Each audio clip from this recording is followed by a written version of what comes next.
Good morning, everybody. Today's video, you're not going to see my face because YouTube keep catching me in these crazy moments in my video and want to make that the picture that they show before you hit play. I will not give them the glory today. I'm going to start keeping my mouth closed a good 5 seconds so they could get the good picture of me before I start talking, so they don't catch me in the middle of the word. But anyway, neither here or there. Today's message is about the brokenhearted. Seen a lot of messages on my timeline saying I'm ready to give up, or I'm just tired, or life is hard. And most of these messages that I'm reading are from the younger generation, from those people that's between, 18 and 35, okay? And I will tell you, life is hard. If you ever thought that this little road called life was going to be easy, it's not. And life is hard, not because you're broke or not because you're rich, not because you're white, not because you're black or Mexican or Chinese, not because you had parents, both of them, or you only had one parent, or you didn't have no parents, not because you're adopted and someone else wasn't. That is not why life is hard. Life is hard because it's meant to be. Y'all hear that? Life is hard because it's meant to be. So when you get down and out and you thinking this struggle is hard, you're right. This struggle is hard. But guess what? You can overcome it. The Bible says that, well, before I say that, let me tell you this. Because I try to reach out to people of all races, all religions, all genres, right? This morning, you fit to get some Jesus. So if you ain't a believer, lover of Jesus, if you don't want to hear nothing that Jesus got to say, it's time for you to cut this video off now. Wait till my next video. I might say something that pertains to you. But this video has to do with my personal beliefs and what got me through. And that's Jesus. So I know some people say, oh, Jesus is the man of the God of the white man. Oh, Jesus was trained. We were trained to believe Jesus. I don't know, but I tried him and I know him and he works for me. So I'm going to tell you a little bit about how I get through those hard times, because it's not like everybody don't have them. So I'm giving you a few seconds. If you want to cut off the video, please do. If you want to continue to listen, here's your opportunity. However, make conscious decisions. And that's why I'm giving you a few seconds. So you could consciously decide, this is something I don't or do want to hear.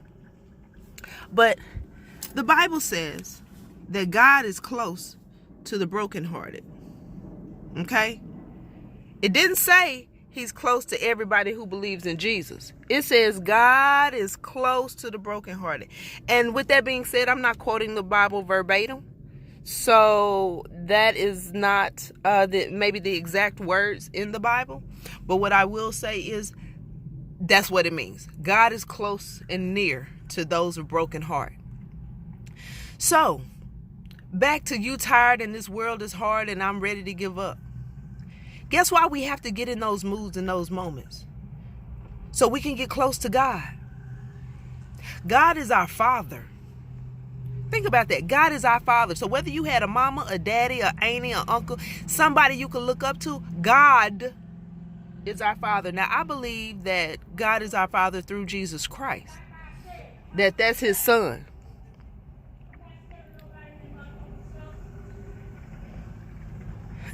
But he's close to the brokenhearted if you allow him to be close to you. Most of the times when we're on our knees crying, we seek out for parental guidance of some sort. But when we okay, we doing us, and life is good. Because we doing us, and I do what I want to do when I want to do it. Well, as a father or mother, everybody that's listening right now with children, think about that. When I want to give my child guidance, if they're doing okay, they don't listen to me. But when they're not doing okay, they come and seek my advice or my guidance.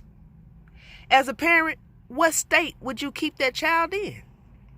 I would keep that child in a state of not doing okay.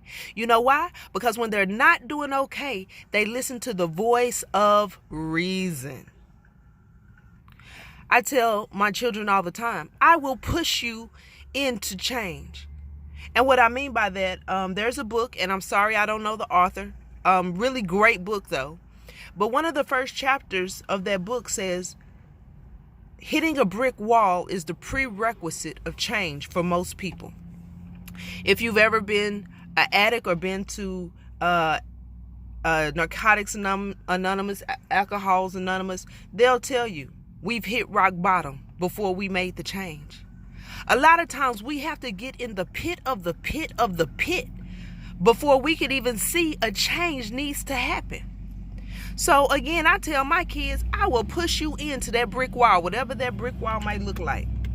Because I'm not going to enable you to float through life dumb. I'm not going to enable you to float through life doing things your way.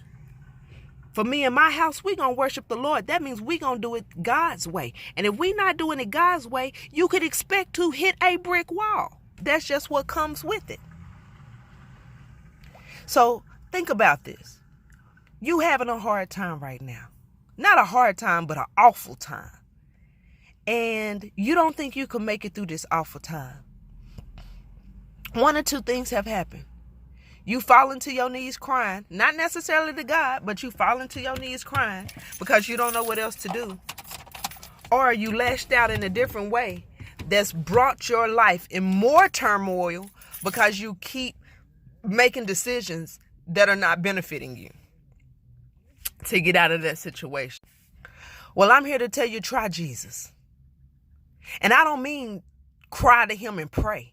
No, that's not what I mean. I mean, try his ways. He says, my sheep hear my voice and they follow me. So when it say don't cuss nobody out, don't. When it say turn the other cheek, turn. When it say this battle is not yours, it's mine, let them have it. Because the reason you are in the situation you're in now is because you've taken on so many battles that ain't even yours to fight, that you have been defeated. And it hurts. And to think, I'm big and bad and I could rule the world, yet I'm in a defeated state. You know why? Because you're not big and you're not bad and you don't rule the world. You're human. And you will hear me say that in most of my videos. We're human. We're one of the greatest creatures on earth. But we scared of a lion because we don't realize that we have strength to speak to it and it shall flee and it shall move. We run from bees, little old bitty thing. You know how big a bee is? It was just one by my window. Because we can't speak to it in faith and know that it moves. But God gave us dominion over this. Dominion. You don't think you could speak to a problem and it'll leave? You don't think you could tell the storm to get out your way? You don't think you could tell that mountain to move? Or you don't think you could climb the mountain and make it to the mountaintop? You can. I'm here to tell you you can. Today, you can. But you got to want them. You got to want to get out of your way. You got to want to stop doing things your way. You got to want to quit cussing people out. You got to quit saying, girl, if that was me. Because I say, girl, if this was Jesus. There used to be bands that say, what would Jesus do? And I liked them at first, but then everybody started wearing them, doing what they were going to do. So it lost the value and its meaning. But honestly, if you make conscious decisions for your life and consciously you decide, I'm fixing to go whoop this woman's butt, then consciously you should be able to deal with the consequences and not say that I'm in a position that I can't get out of. Why?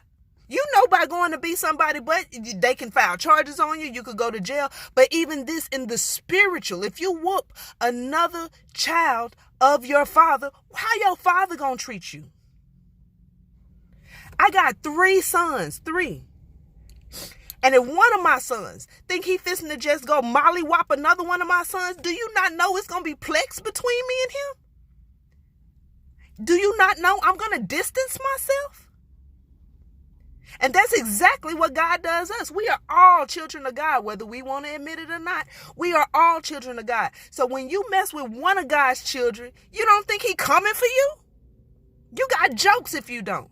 You ain't no better than the next man because you believe or don't believe. You ain't no better than the next man because you got riches and they don't. You ain't no better than the next man because you got a gun and they don't. Because I've been in situations where guns meant nothing. Prayer saved the day. Yesterday, some things happened in Dayton and El Paso. And it's all on the news. And I'm not going to mention anybody's name because I refuse to give those people that were used by the enemy victory. However, I want you to know, keep your eyes open. The devil comes to steal, kill, and destroy. So whether rich or poor, if you find yourself in a situation where you're being destroyed, a relationship being destroyed, finances being destroyed, anything being destroyed, no, that's a ploy of the enemy. Who can fight the devil but God? You can't, because guess what's going to happen when you try to fight the devil by yourself? You're going to get tired. You're going to be defeated. But through the love of Jesus Christ, through faith in Jesus Christ, he only tells you you got to stand. And once we stand for Christ, the enemy falls. Everybody want to talk about how these shootings are so bad and, white supremacy or, whatever supremacist group is out there.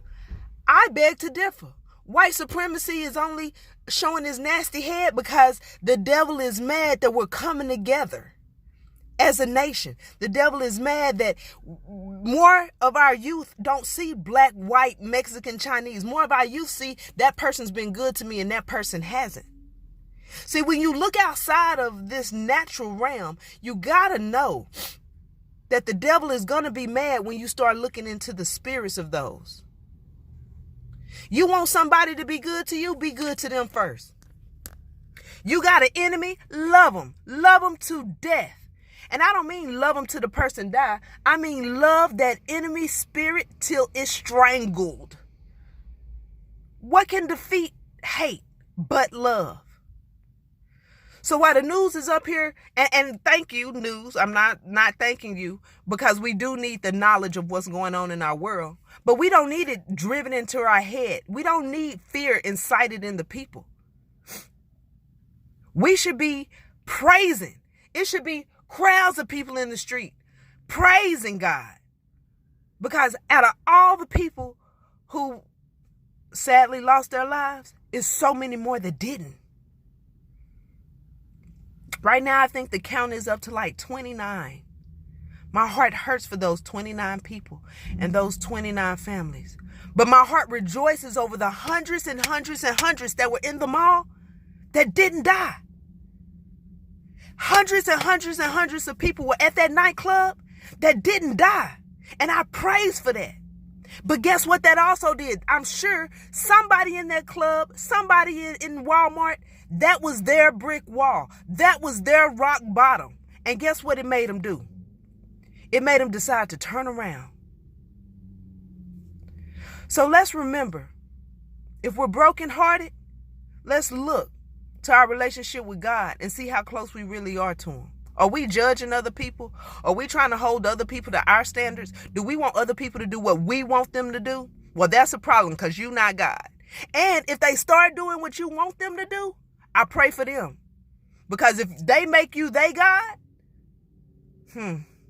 what a sad world it would be. We see what happens to all those people who made, Trump their God, or all those people who made Buddha their God, or not Buddha. I don't want to say Buddha, but a human being. Like we see what happens to all the people who made Muhammad their God. When your God dies, so shall you. You're in a lost position again. You don't know where to go because now my God has died or he has been cast off the throne. But I serve a forever God. I serve Jesus Christ, who died and rose, who defeated death.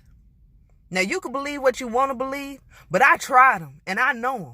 And his goodness and his mercy is everlasting. And it has endured through my grandmama's generation, through my daddy's generation, and it's enduring through mine. The Bible says it's going to endure through all generations. But I don't want to sit up here and tell you about something I don't know. I don't know about all generations. But I can tell you my great-great-grandmama believed in them, and she made it over 90. I can tell you my grandmama believed in them, and she came through when her husband was cheating on her and had another baby on the side, and they didn't get divorced because she believed in God and she knew where she stood. And before he died, he gave his soul to Christ.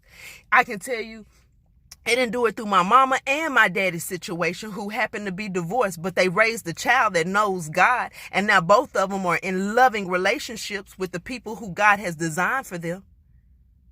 I can tell you as many times as I've been broke without a penny to my name, my kids have never gone hungry because Jesus made a way. Somebody came and with like a ram in the bush and said, hey, I got some leftovers. Or, hey, I cooked dinner. Y'all invited to my house.